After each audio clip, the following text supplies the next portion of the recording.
الحمد للہ نحمده ونستعینه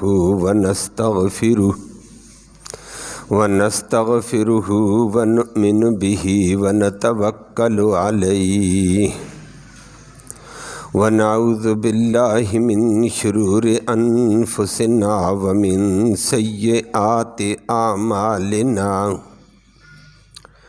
ومن يهده الله فلا مضل له ومن يضلله فلا هادي له ونشهد أن لا إله إلا الله وحده لا شريك له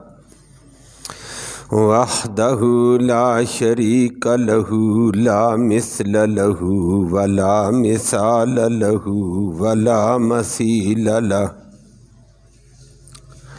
ونشهد أن سيدنا وسندنا ومولانا محمدا عبده ورسوله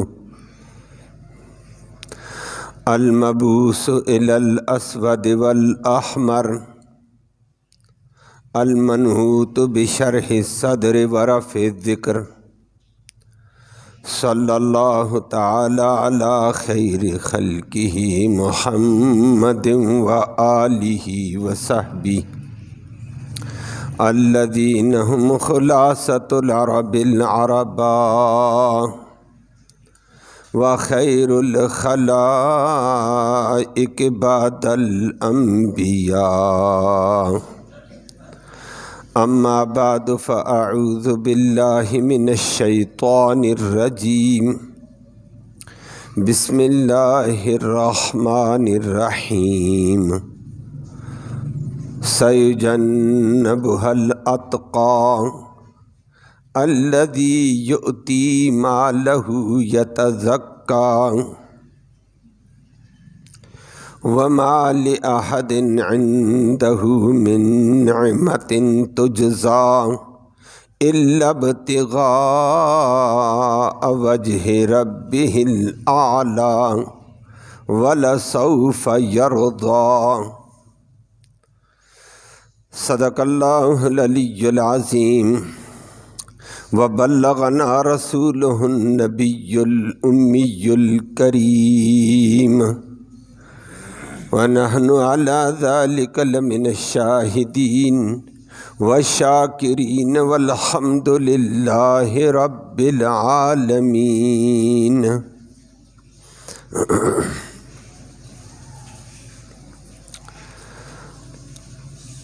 قابل صد تکریم و صد تعظیم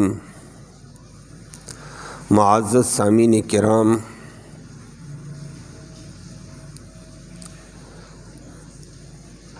آیات کریمہ میں اللہ رب العالمین نے ایک عظیم وصف کی وجہ سے ایک عظیم انسان کا بطور رہنمائی کے، بطور آئیڈل کے ذکر فرمایا ہے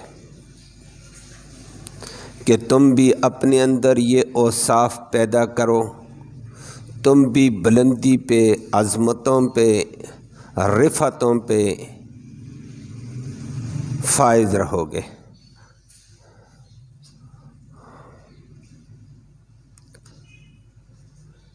کہ ہر معاملے میں عمل خالص اللہ کی رضا کے لیے ہو۔ چھوٹا عمل ہے یا بڑا عمل ہے،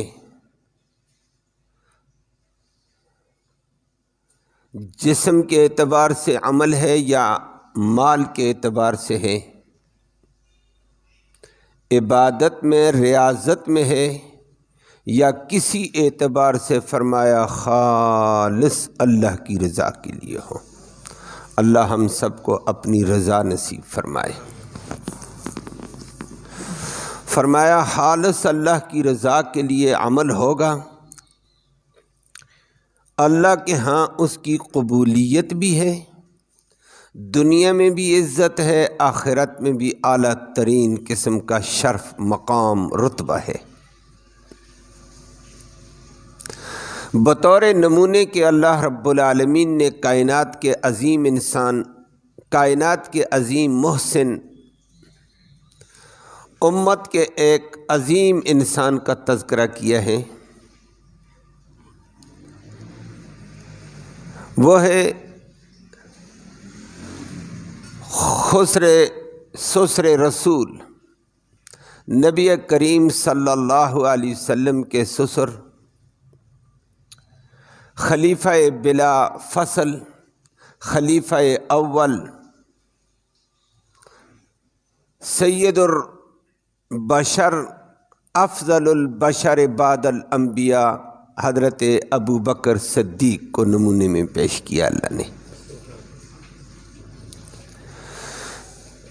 اور اس بات پہ علماء کرام کا، اہل سنت والجماعت کے محدثین کا، فقہائے اعظام کا، علماء کرام کا اتفاق ہے کہ انبیاء کے بعد کائنات میں اگر افضل بندہ ہے، برتر بندہ ہے، تو وہ ابو بکر صدیق ہے رضی اللہ تعالیٰ عنہ۔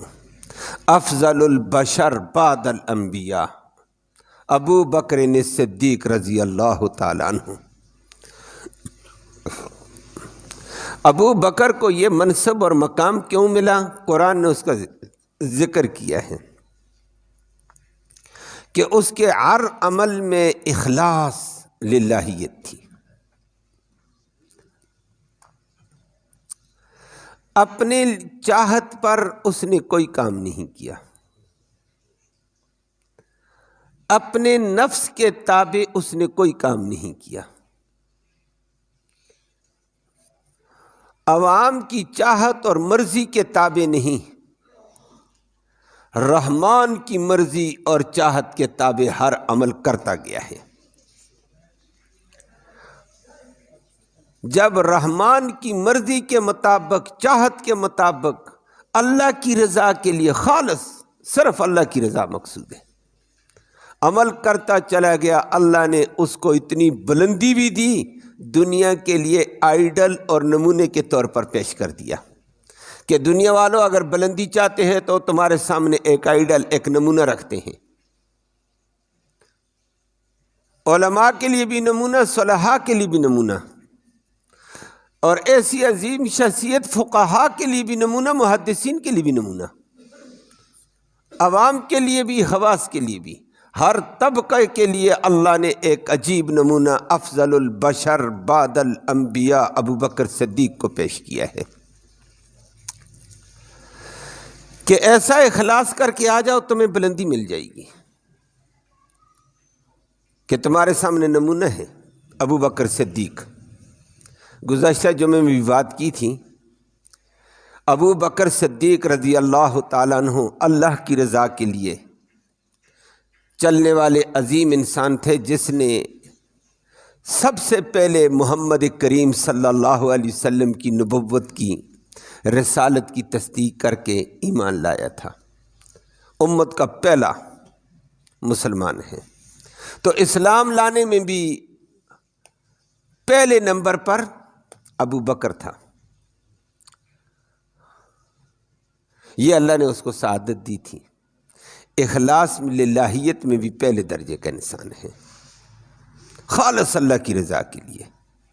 اور وہ میں اور آپ کسی کو سرٹیفکیٹ دے دیں کہ فلانا بندہ بڑا نیک ہے، فلانا بندہ بڑا مخلص ہے، فلانا بندہ اخلاص والا ہے، ارے پہلی بات ہے ہمارا یہ سرٹیفکیٹ دینا اتنی اتھارٹی نہیں رکھتا ہے، پھر ہمارا یہ اتھارٹی والا سرٹیفکیٹ دینے کے اندر پتہ نہیں حقیقت ہے یا نہیں ہے، ویسے ہم نے دے دیا، ہم اندر تہ کو نہیں جان سکتے ہیں، ہم ظاہر کے مکلف ہیں، زیادہ سے زیادہ کسی کو دیکھا تو ہم ظاہر کو کہہ سکتے ہیں بندہ ٹھیک ہے، باطن میں کیا ہے کوئی بندہ جانتا، یہ جاننے والا صرف اللہ ہے۔ یہ وہی رب ہے کہ جو سینے کے اندر کے بیدوں کو بھی جانتا ہے، ظاہر کو بھی جانتا ہے، باطن کو بھی جانتا ہے۔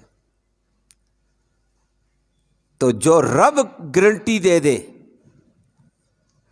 کہ اس بندے کے باطن میں بھی اللہ، ظاہر میں بھی اللہ، اس کے باطن میں بھی اخلاص ہے، ظاہر میں بھی اخلاص ہے، وہ رب جس کی گارنٹی دے وہ کتنا پائیدار اور بلند ترین مقام کا انسان ہوگا۔ اللہ نے اس کا ذکر کر کے فرمایا سَيُجَنَّبُهَا الْأَتْقَى، پہلے جہنم کا ذکر کرتے کرتے فرمایا سَيُجَنَّبُهَا الْأَتْقَى، پکی بات ہے، رب کہتا ہے اور قرآن میں کہتا ہے پکی بات ہے کہ سب سے زیادہ تقوی والا، سب سے زیادہ اللہ سے ڈرنے والا ابو بکر جہنم سے بہت دور ہے، یہ بچا بچایا ہے۔ ربا اتنا سرٹیفکیٹ دیا یہ جہنم سے بچ گیا، فرمایا میں رب کہتا ہوں جہنم بھی میری، جہنم بھی میری، جنت بھی میری اور بندے بھی میرے، لیکن اس کے اندر اخلاص بڑا انداز اس کو بلندی پہ لے گیا۔ رب نے کہا اس جہنم سے تقوی والا جس کے دل میں تقوی ہی تقوی ہے، اللہ کا ڈر، اللہ کا خوف، اللہ کی مرضی، اللہ کی رضا ہے، فرمایا یہ جہنم سے دور ہے۔ اور آگے بڑا عجیب انداز فرمایا مال اس نے لٹایا اسلام پر، دین پر لٹایا، دین والوں پر لٹایا، محمد کریم صلی اللہ علیہ وسلم پر مار لٹایا، لیکن الذی یؤتی مالہ یتزکیٰ، اللہ نے فرمایا اس نے جتنا مال دیا ہے لالچ میں نہیں ہے، نموش میں نہیں ہے، ریاکاری میں نہیں ہے، دکھلاوے میں نہیں ہے، صرف اس نے اپنے تزکیہ نفس کے لیے کہ میرے دل میں اللہ رہے، مال بھی نہ رہے، میرے دل میں اللہ اور اللہ کا رسول ہو، غیر نہ رہے، تو اس نے اپنا تزکیہ کر کے دکھایا ہے، مال لٹا کر دکھایا ہے۔ یوتی مالہ یتزکیٰ، بے دریغ مال خرچ کرتا رہا، ہر کس و ناکس پہ، ہر بیوہ پہ، ہر یتیم پہ، ہر غریب پہ، ہر محتاج پہ، حتیٰ کہ غلاموں پہ، اور غلاموں میں سے غلاموں کا سردار نہیں، ابو بکر عمر بن خطاب رضی اللہ تعالیٰ عنہ فرمایا کرتے تھے وہ ہمارا بھی سردار بن گیا ہے، تھا تو غلام لیکن بلند ترین غلام ابو بکر صدیق رضی اللہ تعالیٰ عنہ کو بھی اپنا مال دے کر خرید کر کے دین کے لیے آزاد کر دیا۔ اللہ کہتا ہے کوئی ذاتی لالچ تھی کہ میں بندہ خریدوں گا، آزاد کروں گا، اس پر میرا احسان رہے گا، میں اس سے کام شام لیتا رہوں گا، مجھے لوگ واہ واہ کریں گے، فرمایا نہیں، رب نے کہا الذی یؤتی مالہ یتزکیٰ وما لأحد عندہ من نعمت تجزیٰ، اس پر کسی کا احسان نہیں کہ بدلہ دے رہا ہے، الا ابتغاء وجہ ربہ الاعلی، یہ اپنے بلند و بالا رب کی رضا کی تلاش میں مال لٹا رہا ہے۔ اور ابو بکر صدیق نے بلال رضی اللہ تعالیٰ کو خرید کر کے آزاد کر دیا۔ احسان؟ فرمایا کوئی احسان نہیں ہے، جاؤ، کبھی یہ سوچنا بھی نہیں ہے کہ میں نے آزاد کیا ہے، جاؤ آزاد۔ اللہ اکبر، خالص اللہ کی رضا کے لیے، ایک غلام نہیں کئی غلام آزاد کیے ہیں۔ اور ہر مارکے میں ابو بکر خالص اللہ کی رضا کے لیے آگے تھا، مال دینے میں، اسلام لانے میں بھی پہلے، مال دینے میں بھی پہلے، اور خالص اللہ کی رضا کے لیے۔ اللہ کہتے ہیں یہ میری رضا کے لیے دیتا تھا اور اس کی کوئی چاہت نہیں تھی۔ اللہ اکبر، رب کی چاہت کے لیے دیتا تو رب کہتا ہے پھر میری رضا کے تابع دنیا میں چلائیے، اس کا جسم، اس کا مال، اس کی چاہتیں میری رضا کے تابع، الا ابتغاء وجہ ربہ الاعلی۔ رب نے بھی کہا وَلَسَوْفَ يَرْضَىٰ، میں دوں گا، میں بھی اس کو راضی کر کے دکھاؤں گا پھر جنت میں۔ اور رب کی اطاعت تو پھر اپنی ہوگی، بندوں کی اطاعت تھوڑی، رب تو شہنشاہ ہے، وہ اپنی شان کے مطابق دے گا۔ فرمایا میں بھی دوں گا اور ابو بکر کو راضی کر کے چھوڑوں گا۔ اللہ اکبر، نبی کریم صلی اللہ علیہ وسلم کے دین کے بے شمار شعبے ہیں جہاں اللہ کی عبادت ایک مرکزی شعبہ ہے کہ نماز پڑھو بھائی، اللہ کو سجدہ کرو، ٹھیک ہے، اچھی بات ہے، لیکن صرف اس سے دین پورا نہیں ہوتا ہے، رسول کریم صلی اللہ علیہ وسلم کی اطاعت بھی کرنی ہے، غمی میں، خوشی میں جو انداز محمد کریم صلی اللہ علیہ وسلم کا وہ اپنانا ہے۔ رات ہو دن ہو، غمی ہو خوشی ہو، زندگی کے کسی موڑ پر ہو، یہ پتہ کرنا پڑے گا رسول کریم صلی اللہ علیہ وسلم کا طریقہ کیا، میں نے اس کی اتباع کرنی ہے۔ عبادت اللہ کی، اطاعت رسول اللہ کی صلی اللہ علیہ وسلم۔ اور تیسرا شعبہ اہم جو پورے دین کا خلاصے کے طور پر ہے، قرآن کے خلاصے کے طور پر، تیسرا پھر اللہ کی مخلوق کی مدد، خدمت، کہ قرآن کے 3 حصے ہیں۔ اللہ کو عبادت اللہ ہی کی کر کے راضی کرو، اطاعت رسول اللہ کی کرو، خدمت مخلوق خدا کی کرو، بس یہ دین ہے، خدمت۔ لیکن آج کل خدمت نام کی چیز نہیں ہے، ہر ایک فنحان ہے، ہر ایک افسر خان ہے، ہر ایک نواب ہے، اور تو اور کسی غیر کی مدد چھوڑو، خدمت چھوڑو، باپ کی مدد خدمت سے بھی بھاگتا ہوا نظر آ رہا ہے، ماں تڑپتی ہوئی نظر آتی ہے، بیچارہ خدمت کے لیے نہیں ہے، بیوی کہتی ہے میرے ذمہ خدمت نہیں ہے، شوہر کہتا ہے میرے ذمہ نہیں ہے، ایک فساد لگ گیا ہے۔ اللہ ہم سب کو ہدایت نصیب فرمائے۔ اسلام کا مرکزی شعبہ خدمت کا ہے، نبی کریم صلی اللہ علیہ وسلم نے اس کی مختلف موقعوں پر تلقین کی ہے۔ اب صحابہ پھر کیسے تھے؟ حدیث میں آتا ہے صحابہ کو نبی نے فرمایا عبادت اللہ ہی کی، اطاعت رسول اللہ کی، اور خدمت عام انسانوں کی، جو بھی ضرورت مند ہے خدمت، جو بھی بوڑھا اس کی خدمت۔ اب صحابہ کرام اس خدمت میں معمور رہتے تھے، نبی نے تربیت کی ہے، بگڑے ہوئے لوگوں کی جب تربیت کی ہے، صحابہ کرام کا مزاج تھا پھر خدمت کا۔ صحابہ پھر مدینہ کے شہر میں تلاش میں رہتے تھے، کون محتاج ہے، کون بوڑھا ہے، کون اپاہج ٹانگوں سے معذور ہے، جہاد میں ٹانگیں کٹ گئی ہیں، کون پاؤں سے لاچار ہے، کون ہاتھوں سے لاچار ہے۔ صحابہ ان کو تلاش کرتے تھے، تلاش کر کے اپنے آپ کو خدمت کے لیے ان کے سامنے پیش کرتے تھے، اور یہ بھی دیکھتے تھے کہ کسی کو پتہ بھی نہ چلے، یہ اللہ کے لیے کرنا، اللہ ہی کو پتہ چلے، کسی پر احسان نہیں ہے، یہ ہم اللہ کا حکم پورا کرتے ہیں نبی کریم صلی اللہ علیہ وسلم کا۔ تو عمر بن خطاب رضی اللہ تعالیٰ عنہ فرماتے ہیں اس طرح صحابہ کی ایک ٹیم تھی اور خدمت پہ معمور رہتی تھی۔ عمر بن خطاب کہتے ہیں ان میں سے مختلف شعبوں کی خدمتیں تھیں، پانی کی خدمت بھی ہے، ہمارے ہاں چلو ٹوٹیاں لگ گئیں پانی آ رہا ہے، لیکن کہیں پانی کی جہاں حالات ناسازگار ہیں وہاں پتہ کرو پانی کی قدر کا۔ اللہ ہمیں اپنی نعمتوں کا شکر ادا کرنے کی توفیق نصیب فرمائے۔ تو صحابہ پانی پر معمور، کچھ دن کی خدمت پر معمور۔ عمر کہتا ہے رضی اللہ تعالیٰ عنہ، حدیث میں آتا ہے، کہتا ہے میں نے کہا رات عشاء کے بعد تھوڑا سا سویا، پھر اٹھ گیا، تہجد پڑھے، سحری کو چپکے سے خاموشی سے ریاست مدینہ کے شہر دائیں بائیں اطراف میں جو مسکین محتاج ہے اس کا پانی بھر کر آؤں گا۔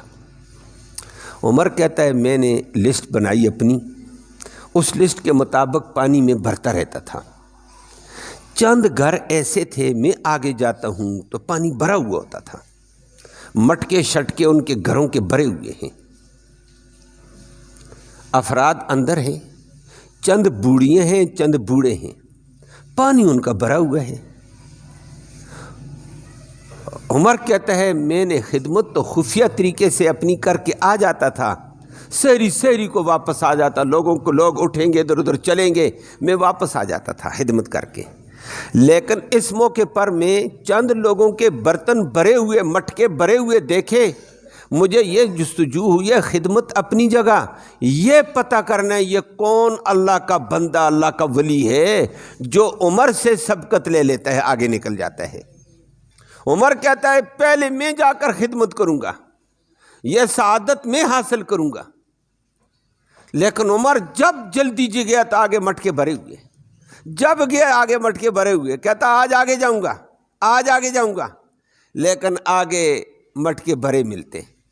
عمر کہتا ہے بار بار جب میں نے یہ دیکھا میرے دل میں ایک تجسس نہیں بلکہ آخری درجے کا شوق پیدا ہو گیا، اس بندے کو دیکھنے یہ ہے کون جو ہر دفعہ عمر سے آگے نکل جاتا ہے۔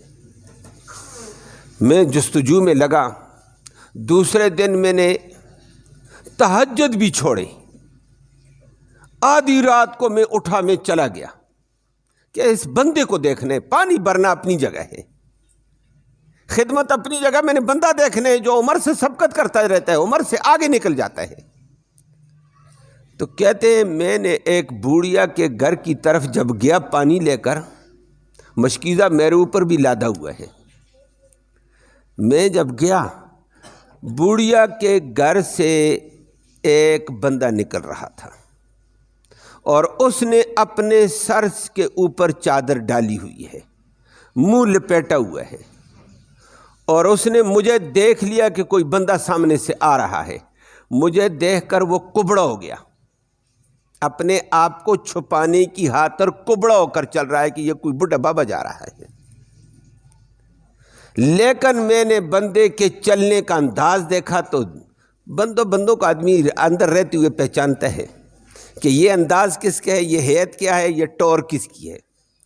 جب میں اس کے قریب ہوا میں نے کہا یا عبداللہ حکم، او اللہ کا بندہ ٹھہر۔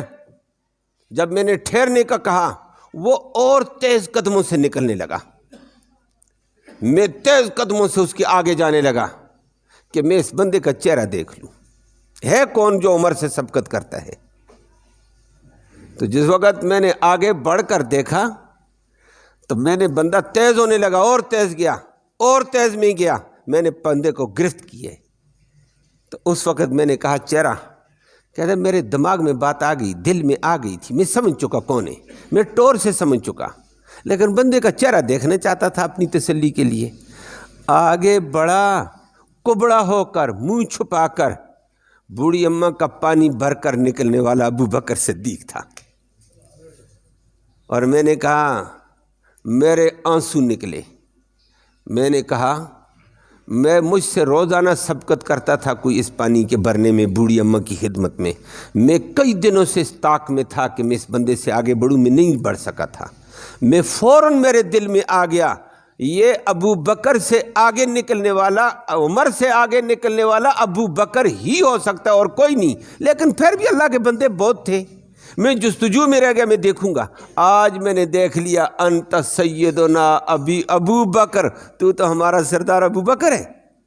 ابو بکر کی سسکی نکلی، کہنے لگا معاملے کو چھپا رہنے دینا، یہ میرے اور میرے رب کا معاملہ ہے۔ تجھے پتہ چل گیا، مجھے پہچان لیا۔ تو کہتا ہے میں نے بھی کہا کبڑے کیوں چلتے تھے؟ کہتا ہے بس میری مرضی تھی۔ منہ چھپاتے ہو؟ کہا میری مرضی تھی۔ تو مجھے کہنے لگا معاملے کو مخفی رکھنا۔ لیکن عمر کہتا ہے میں مخفی تو اس لیے رکھتا ابو بکر کے عمل کو، اس کے دل میں اللہ کی رضا ہے تو اللہ قبول کر چکا ہے، لیکن میں دنیا والوں کو بتانا چاہتا ہوں کہ ابو بکر سے میں نمبر نہ کاٹ سکا۔ خدمت میں بھی ابو بکر اول نمبر پہ آ جاتا تھا، اور اتنا بڑا عالم، اتنا بڑا صحابی، لیکن خدمت خالص اللہ کی رضا کے لیے منہ چھپائے ہوئے، کسی کو پتہ ہی نہ چلے۔ یہ اللہ کی رضا والے عمل۔ فرمایا ابو بکر وہ عظیم انسان تھا، اخلاص سے بھرپور اور خدمت کے شعبے سے بھرپور ہے، اتنا عظیم جلیل القدر، نبی کا جانشین، نبی کا خلیفہ بنا ہے، لیکن حال یہ تھا خدمت میں، بوڑھوں کی خدمت کرنے میں افتخار سمجھتے تھے، سعادت سمجھتے تھے۔ اللہ ہم سب کو یہ شعبہ نصیب فرمائے۔ آج امت میں یہ چیزیں مفقود نظر آتی ہیں، اور امت کا نوجوان اس وقت جس ڈگر میں جا رہا ہے وہ تو بہت ہی عجیب کن ہے، اور معاشرے کو جس دکیلا، جس ظلمت کے اندر، وہ کہتا ہے کھیل پہلے ہے، والدینوں کو چھوڑو۔ وہ گیند مارنے میں لگا، بلہ مارنے میں لگا، کتے دوڑانے میں لگ گیا ہے۔ اللہ معاف فرما۔ ایک بابا جی کہتا ہے میری دعائیوں کا مسئلہ ہے، دعائیوں کے پیسے نہیں ہوئے، بیٹے نے پہلے ایک کتا پالا، اب دوسرا پالا، اس کو مکھن لا لا کر کھلاتا ہے اور مجھے دعائی کے پیسے بھی نہیں دیتا ہے۔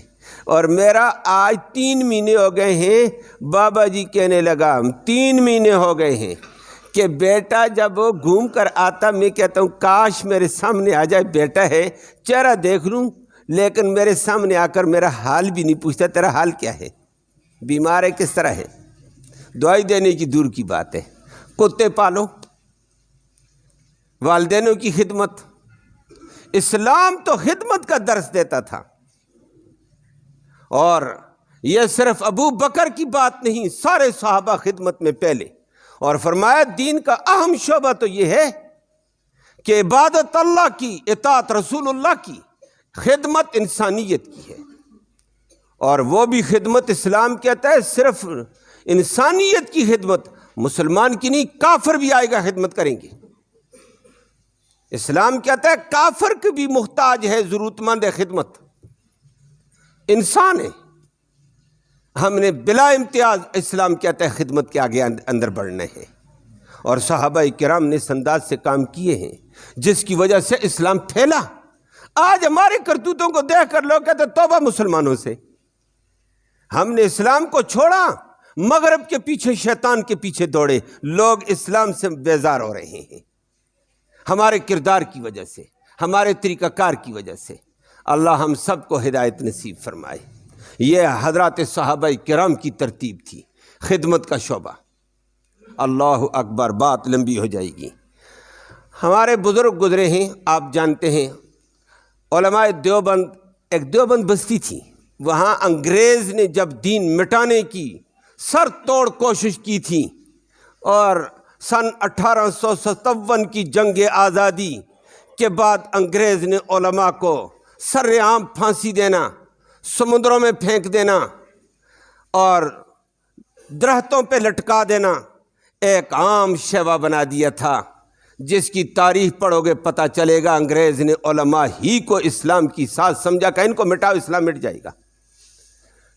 پشاور سے لے کر، یہ پشاور کا جی ٹی روڈ، ٹیکسلا سے شاہ سوری روڈ کے نام سے اندر سے روڈ چلتا ہے، سیدھا لاہور واگا بارڈر سے دہلی تک، اس روڈ کے اوپر یہاں پشاور سے لے کر دہلی تک، واگا بارڈر سے لے کر دہلی تک 10,000 علماء کی لاشیں واگا بارڈر سے آگے دہلی تک تھیں۔ یہ علماء لٹک رہے تھے، علماء مٹانے کا ایک بڑا منصوبہ بنایا، لیکن اسلام نہیں مٹ سکے گا انشاءاللہ۔ اب بھی الحمدللہ عالم بھی موجود ہے، اسلام بھی موجود ہے۔ انگریز کو بلاہر برصغیر سے جانا پڑا، لیکن بات کہنا چاہتا اس وقت کہ بڑے علماء تھے جنہوں نے اس وقت دیوبند کی بستی میں ایک مدرسے کا قیام کیا کہ اس کے ذریعے سے اسلام کی دوبارہ آبیاری کرتے ہیں، اور الحمدللہ زبردست اخلاص سے بنیاد رکھی تھی۔ آج پوری دنیا میں دیوبند کا پڑھا لکھا وابستہ طبقہ پوری دنیا میں پھیلا ہوا ہے، اور پاکستان کے اندر بھی الحمدللہ ہزاروں کے مدرسے، ہزاروں کے طلباء فارغ ہو رہے ہیں الحمدللہ، وہ الگ ایک بات ہے۔ لیکن اس کا مدرسے کی بنیاد رکھنے والا مولانا قاسم نانوتوی تھا رحمہ اللہ۔ ایک پنڈت کسی پریشانی میں آ گیا کہ قاسم نانوتوی سے ملتا ہوں، اس وقت تو تصویروں کا دور نہیں تھا، بالمشافہ کسی سے ملاقات ہوئی، پہچانتے تھے، نام سے دنیا ایک دوسرے کو پہچانتی تھی۔ تو مولوی قاسم کا نام بڑا شہرت رکھتا تھا، بڑا عالم ہے، بڑا زبردست انسان ہے، مسلمانوں کا رہبر و رہنما ہے۔ پنڈت آیا، قاسم نانوتوی صاحب رحمہ اللہ اس وقت ہفتہ پورا پڑھاتے ہیں، جمعے کی چھٹی ہوتی ہے ہمارے مدارس میں، وہ ایک لمبی تفصیل ہے اس کے ضمن میں۔ گھر میں تھے، دستک دیے پنڈت نے تو مولانا ہی سامنے آئے، سیدھا سادہ مختصر لباس، کیونکہ کپڑا کا ایک ہی جوڑا وہ دھلا ہوا ہے، تو ہلکی سی دھوتی اور ہلکی سی اوپر چادر لے کر آ گئے ہیں۔ پنڈت نے کہا جی میں مولوی قاسم سے ملنا چاہتا ہوں، ان کو بتا دو میں فلاں صاحب آیا ہوا ہوں۔ انہوں نے کہا اچھا جی، ماشاءاللہ ماشاءاللہ، آؤ۔ دروازہ کھولا، اندر بٹھا دیا، اتنے میں پانی لایا، ٹھنڈا میٹھا پانی پلایا، دیگر نظام کیے، سارا کچھ چلتا رہا، کھانا لایا، دسترخوان۔ پنڈت کہتا ہے میرے پاس ٹائم نہیں ہے بھیا، مولوی قاسم کو بلا اور میں نے اس سے بات کرنی ہے، میں کسی فلاں صاحب ہوں میں۔ اس نے کہا ٹھیک ہے جی۔ مولانا خود اس کو بٹھا رہے ہیں، پانی دلا رہے ہیں، دسترخوان لگا رہے ہیں، کھانے اس کے لیے لا رہے ہیں، کھلا کر پلا کر کہا بڑے دور سے آئے ہو تو آرام کرنا چاہتے ہو تو دوپہر کو آرام کرو. اور وہ بھی کہا، مولوی قاسم کو کہا وہ آ جائیں گے، آپ آرام کریں. وہ ایسا ہی سرانہ اس کو دیا، وہ بھی تھکا ہوا تھا، تھوڑا لیٹا. مولانا اس کے پاؤں دبانے لگ گئی ہندو کے. اس نے تھوڑی دیر کے اٹھا، اس نے ڈانٹ کر کہا تو عجیب آدمی ہے، کتنی دیر سے لگا ہوا ہے ادھر اور مولوی قاسم کو نہیں بلاتا ہے، مجھے اس سے کام ہے، میں نے آگے جانا ہے. اس نے کہا حضرت مولوی قاسم ادھر ہی ہے، آپ بات کریں، کیا کہنا چاہتے ہیں. آگے بڑھتے بڑھتے بات کی. اس نے کہا مولوی قاسم اسی حقیر کو کہتے ہیں. پنڈت کے پاؤں سے زمین نکلی، اس نے توبہ پڑھی. اس نے کہا خدا کی قسم اسلام سچا ہے، اسلام انسان کی رفائی کا کام دیتا ہے، اسلام انسانوں کو بلندی کا درس دیتا ہے، اسلام ہی انسان کی خدمت کر سکتا ہے اور کسی مذہب میں یہ گنجائش نہیں ہے. اور مولانا نے کہا میں قاسم ننوتوی بات کرو. اب بندہ دنگ رہ گیا. اس نے کہا بات کیا کروں، اس کی آنکھیں جاری ہو گئی. اس نے کہا میں نے تو گستاخی کی، اتنے بڑے عالم میرے پاؤں دبا رہا ہے، اتنا بڑا عالم میرے لیے دسترخوان لگا رہا ہے،